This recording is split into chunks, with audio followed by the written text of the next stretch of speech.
Hello students, आप class first year में हैं। अभी कोरोना की वजह से आप लोग आ नहीं पा रहे हैं, तो ऑनलाइन लेक्चर के थ्रू आप लोगों को पढ़ना है। अभी आप हम लोगों को जानते नहीं हैं। मैं कल्पना केशोर, जो कि आपको सेकंड पेपर जिसका नाम है आहार विज्ञान एवं पोषण पढ़ाऊँगी। तो आज से जो इंट्रोडक्शन था वो तो पूर्व में डॉक्टर गुंजन मैम ने आपको दे दिया था कि किस किस तरह से इसके अंदर कौन कौन सा सिलेबस है, किस किस तरह से कौन कौन क्या क्या पढ़ाएगा और क्या क्या पढ़ना है। आज मैं आपका टॉपिक स्टार्ट करती हूँ, जिसमें सबसे पहले मैं आपको आहार एवं पोषण विज्ञान के बारे में बताना चाहूँगी कि आहार एवं पोषण विज्ञान क्या है और उसको पढ़ने से आपको क्या फ़ायदा मिलने वाला है। तो सर्वप्रथम अपन लेते हैं भोजन एवं पोषण, food and nutrition. Food and nutrition क्या होता है? एक तो खाना होता है और एक पोषक तत्व होते हैं, जो कि आपने सेकेंड ईयर में थर्ड ईयर में पोषक तत्व पढ़े हैं, जो कि फर्स्ट ईयर से स्टार्ट हो जाते हैं। इसमें क्या होता है कि भोजन एवं पोषण, आप भोजन भी करते हैं और क्यों करते हैं? अपने अच्छे स्वास्थ्य के लिए। वायु एवं जल के बाद भोजन मनुष्य की आधारभूत आवश्यकता मतलब बेसिक नीड है। भोजन से शरीर को ऊर्जा, पौष्टिक तत्व एवं उष्णता प्राप्त होती है, जिससे शरीर की विभिन्न शारीरिक एवं मानसिक क्रियाएं संपादित होती हैं। शरीर की वृद्धि मतलब ग्रोथ एंड डेवलपमेंट, तंतुओं की मरम्मत, जो आपके लिगामेंट्स होते हैं उनकी मेंटेनेंस, रोगों से रक्षा और जो बीमारियां होती हैं उन पर नियंत्रण, प्रजनन कार्यों के लिए भोजन जरूरी है। भोजन में वे सभी पोषक तत्व पर्याप्त मात्रा में विद्यमान रहते हैं जो शरीर के सभी कार्यों को संपन्न करते हैं। अतः जीवित प्राणी पोषक को ही उत्पादक रूप है। मनुष्य को स्वस्थ रहने के लिए लगभग 45 प्रकार के पोषक तत्वों की आवश्यकता होती है। आपको आश्चर्य होगा कि 45 प्रकार के, जो कि आप आगे जाके पढ़ेंगे। कुछ पोषक पदार्थ ऐसे होते हैं जिनमें सभी पोषक तत्व विद्यमान रहते हैं और वे शरीर के सभी कार्यों को संपन्न करते हैं, जबकि कुछ पोषक भोज्य पदार्थों में केवल एक या दो ही पोषक तत्व विद्यमान रहते हैं, जैसे दूध एवं चीनी। दूध में सभी पोषक तत्व विद्यमान हैं, लेकिन ये पूर्ण मैं इसलिए नहीं कहूँगी क्योंकि इसमें आयरन की थोड़ी कमी होती है, इसलिए दूध को पूर्ण भोजन पदार्थ कहते हैं। मिल्क इज़ कंप्लीट फूड कहा जाता है। चीनी सिर्फ कार्बोहाइड्रेट से विद्यमान रहता है, इसलिए वह अपूर्ण भोज्य पदार्थ या इनकम्प्लीट फूड होता है।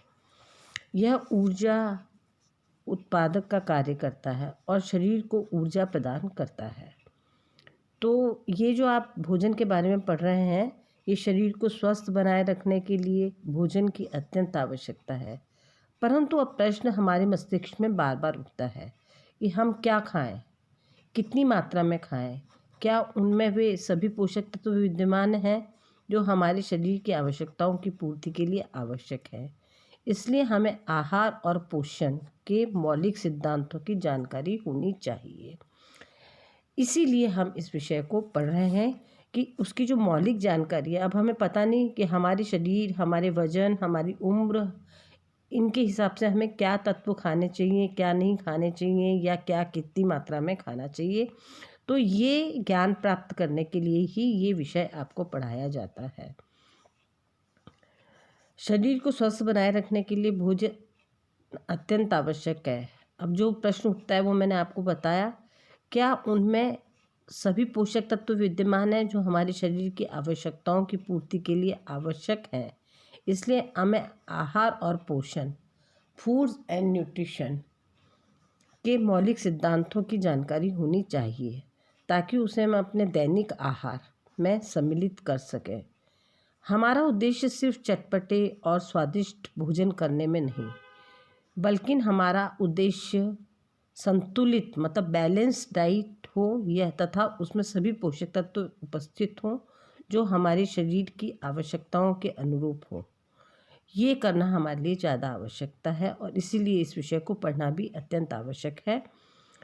प्रत्येक संस्कृति के खान पान भोजन की आदतें अलग अलग होती हैं, जिसका मुख्य आधार विभिन्न स्रोतों से प्राप्त होने वाले भोज्य पदार्थों की उपलब्धता, मतलब जहाँ पर जो व्यक्ति रहता है, जिस देश में रहता है, जिस राज्य में रहता है, वहाँ पे किस प्रकार के फूड अवेलेबल है और उस अवेलेबिलिटी पर ही उनका खान पान निर्भर करता है।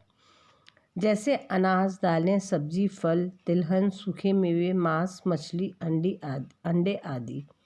एक संस्कृति में मांस, मछली, अंडे आदि का अच्छा एवं उपयुक्त माना जाता है, जबकि दूसरी संस्कृति में इसको सेवन पूर्ण रूप से निषेध व वर्जित।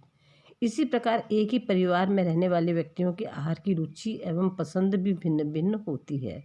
एक व्यक्ति अगर मीठा पसंद करता है तो उसी परिवार का दूसरा व्यक्ति को नमकीन या खटाई युक्त चीज़ें ज़्यादा रुचिकर लगती हैं। अब ये जो होता है तो इसके अंदर क्या होता है कि जब वो रुचिकर लगती हैं तो बड़ा मुश्किल काम हो जाता है कि किस प्रकार से बनाएं। तो इसके लिए जो अब है कि पोषण विज्ञान का महत्व प्रथम विश्व युद्ध तक केवल वैज्ञानिकों एवं चिकित्सकों तक ही सीमित था। लोग सोचते थे भाई वैज्ञानिक ही काम करते हैं और चिकित्सक ही काम करते हैं, तो उनको ही पोषक तत्व अच्छा मिलना चाहिए ताकि वो देश के लिए कुछ कार्य कर सकें। परंतु इसकी महत्ता काफ़ी बढ़ गई है। विश्व की अधिकांश जनसंख्या गरीब देशों में निवास करती है। फलतः गरीबी एवं भोजन की अपर्याप्त उपलब्धता के कारण भी भोजन विज्ञान का महत्व बढ़ा है। अब इसे वैज्ञानिक दृष्टिकोण से देखा जाता है तथा भोजन संबंधी आवश्यकताओं के बारे में अनेकों महत्वपूर्ण अध्ययन और अनुसंधान मतलब रिसर्चेस की जा रही हैं।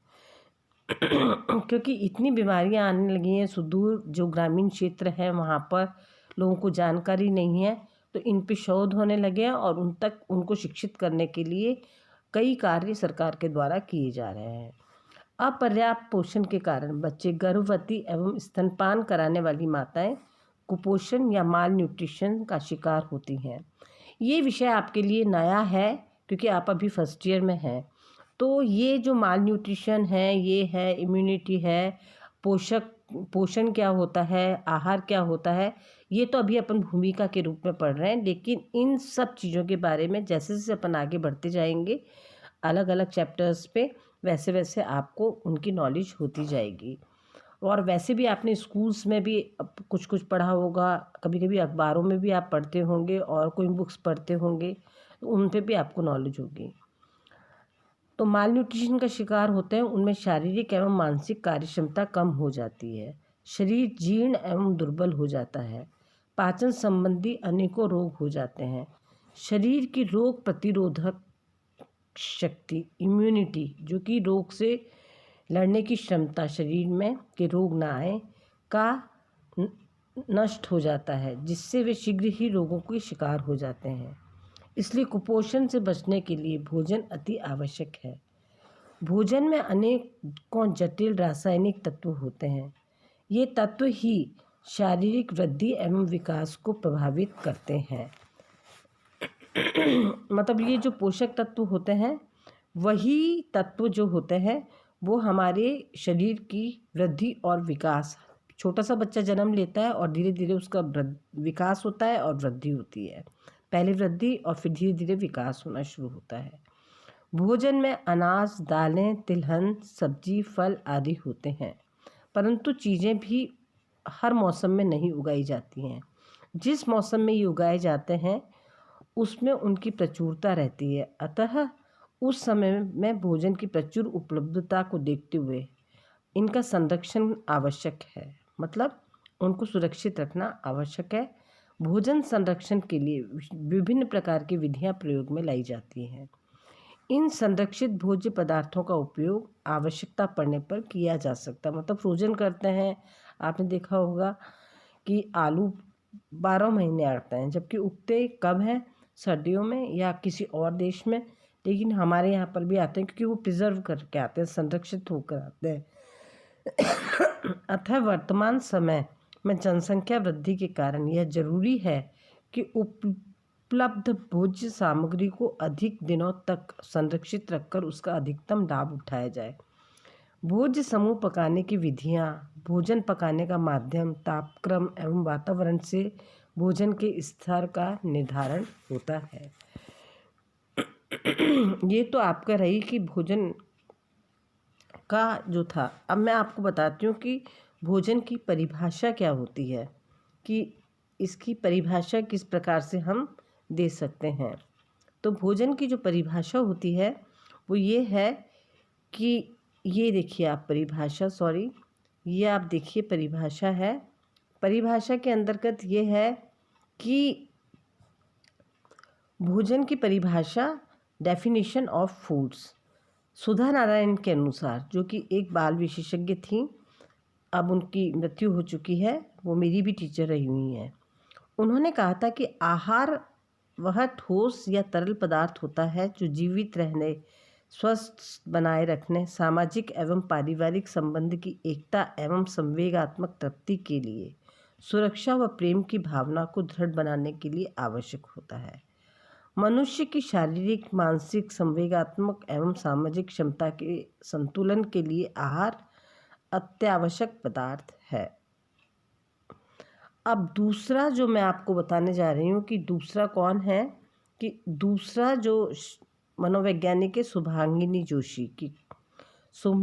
जोशी के अनुसार जो उन्होंने डेफिनेशन दी है, भोजन जीवन के लिए एक आधारीय आवश्यकता है, द बेसिक नीड है। भोजन ही शरीर को पोषण करता है। Food is the basic necessity of life. Food nourishes the body. अब थर्ड नंबर पे आते हैं, जिसमें उषा टंडन ने भोजन को इस प्रकार से परिभाषित किया है कि भोजन वह पदार्थ है जो हमारे शरीर को पोषित करता है। प्रत्येक भोज्य पदार्थ में शरीर को पोषित करने की अलग अलग क्षमता होती है, क्योंकि प्रत्येक भोज्य पदार्थ में पोषक तत्व की मात्रा भी अलग अलग होती है। तो ये इस प्रकार से हम आगे अगर देखेंगे तो हम आगे देखेंगे कि और भी कई जितने भी हैं, इन लोगों ने भी अपने अपने विचार प्रकट किए हैं भोजन के प्रति। जैसे जो भी इन्होंने दिया है तो उसका मतलब यही है कि जो व्यक्ति खाता है वह जो पचाए जा सके और वह जो जीवित रह सकता है या वृद्धि करता है, भोजन कहलाता है। इस प्रकार भोजन से तात्पर्य उन सभी ठोस एवं तरल भोज्य पदार्थों से है जिसे हम खाते अथवा पीते हैं, जिससे हमारे शरीर की वृद्धि होती है, शरीर की टूट फूट की पूर्ति होती है, तंतुओं की मरम्मत होती है तथा हमारा शरीर विकसित, परिपक्व, सुडौल एवं सुगठित बनता है। इस प्रकार भोजन को परिभाषित किया जा सकता है। किस प्रकार किया जा सकता है? एक प्रकार और भी है कि जिस प्रकार हम भोज्य को पदार्थ को परिभाषित कर सकते हैं, वह सभी ठोस एवं तरल भोज्य पदार्थ जिसे हम खाते या पीते हैं, मतलब खाने योग्य हों, जिसे आसानी से पचाया जा सके, जिससे शरीर को ऊर्जा एवं उष्णता मिलती हो, उष्णता शरीर की वृद्धि, ऊतकों की मरम्मत एवं पोषित करता हो, वही भोजन कहलाता है, फूड कहलाता है। आई बात समझ में? ये तो बात हुई भोजन की। अब आइए आप पोषण पर। पोषण मतलब न्यूट्रिशन, उसकी जो परिभाषा है वो भी अलग अलग लोगों ने अलग अलग तरीके से दिए, लेकिन लगभग अगर उनका सार निकाला जाए तो एक ही होता है। सार यही होता है कि भोजन की परिभाषाओं में D.F. टर्नर के अनुसार भोजन शरीर में होने वाली विभिन्न क्रियाओं का संगठन है, जिसके द्वारा सजीव प्राणी एक पदार्थ को ग्रहण का तथा उपयोग करता है, जो शरीर के विभिन्न कार्यों का मरम्मत करता है, शारीरिक वृद्धि के लिए आवश्यक होते हैं तथा टूट फूट का पुनर्निर्माण करते हैं, जो कि पूर्व में भी अपन पढ़ चुके हैं कि पोषण के बारे में। अब आइए यूडिकिन के अनुसार पोषण मनुष्य एवं उसके बीच का संबंध है एवं इसमें शारीरिक, सामाजिक, मनोवैज्ञानिक, जैविकीय पहलुओं भी सम्मिलित होते हैं। अब सुधा नारायण ने क्या कहा है कि जिन सूक्ष्म रासायनिक प्रक्रियाओं के द्वारा आहार के पाचन, शोषण एवं संग्रह के बाद उसका उपयोग शरीर द्वारा होता है उसे ही पोषण कहते हैं। रॉबिन्सन WD के अनुसार भी इसी प्रकार की परिभाषा दी गई है। इसी प्रकार से आगे और भी परिभाषाएं उन लोगों ने दी हैं, और जो इन लोगों ने परिभाषाएं दी हैं ये वाली, उनका सबका सार मैंने बताया कि एक ही है कि इस प्रकार उपयुक्त परिभाषाओं से यह स्पष्ट होता है कि शरीर की विभिन्न जटिल रासायनिक प्रक्रियाओं को संपन्न करने के लिए भोजन में विद्यमान पौष्टिक तत्वों की आवश्यकता होती है। भोजन के अंतर्ग्रहण मतलब खाने से पाचन एवं अवशोषण के बाद सजीव द्वारा इन पौष्टिक तत्वों का उपयोग किया जाता है, जिससे शारीरिक वृद्धि होती है, तंतुओं की टूट फूट की मरम्मत होती है, शरीर को उष्णता प्राप्त होती है तथा विभिन्न क्रियाओं का नियंत्रण होता है। यही पोषण कहलाता है। मतलब क्या हुआ, पहले आपको आहार के बारे में बताया कि आहार क्या होता है, फिर उसमें पोषण क्या होता है। तो आहार जो होता है, जो कि चीज़ें हम खाते हैं वो आहार होता है, और उसके अंदर जो हमारे शरीर के उपयुक्त और हमारे शरीर के लिए उपयोगी चीज़ें होती हैं वो पोषण होता है। तो पोषण की दो स्थितियां हैं, सुपोषण या उचित पोषण, मतलब गुड न्यूट्रिशन, ये जैसे लिखा हुआ है कि गुड न्यूट्रिशन, और दूसरा होता है कुपोषण माल न्यूट्रिशन, क्योंकि वहाँ व्यक्ति को भरपेट भोजन तक नहीं उपलब्ध होता। फलतः बच्चे, गर्भवती एवं धात्री माताएं अधिकतर अल्प पोषण के कारण कुपोषण का शिकार हो जाती हैं। तो अभी तक अपन ने ये पढ़ा है, और इसको आप देखिए, पढ़िए, और आपको मैं किताब का नाम बताती हूँ, आहार विज्ञान एवं पोषण, डॉक्टर वृंदा सिंह। इसकी किताब अगर आप या आपको और भी कोई अच्छी लगती है तो आप लीजिए, लाइब्रेरी से बुक करवाइए, इशू करवाइए, और जब आप आते हैं, अभी तब तक तो ऑनलाइन लेक्चर चल ही रहे हैं, और जब आप आएंगे तो और भी अच्छे से अपन उसको पढ़ पाएंगे। Thank you.